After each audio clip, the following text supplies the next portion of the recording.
The need for the new water heater was about 4 years ago. My water heater went completely out and I needed a new one. And then I got one, but then the last 2 years I have had limited hot water. I can take a shower, and then after that I need a new one.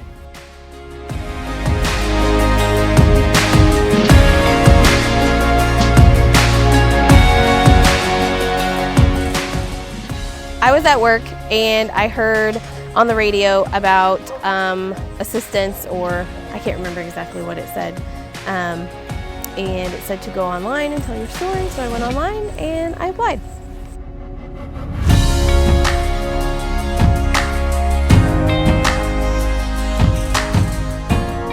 I have been having issues for the last 2 years with limited hot water with it. I work 2 jobs. I work 6 to 7 days a week, mostly at least 6.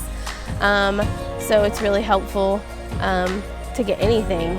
So it's amazing, only because it's over $1,000 to get one installed. So it's been very helpful. I got a call and then they came out the next day and worked with my schedule. I'm super excited. I can wash clothes and take a shower at the same time and not have to worry about it. The technicians did a great job, very friendly and fast.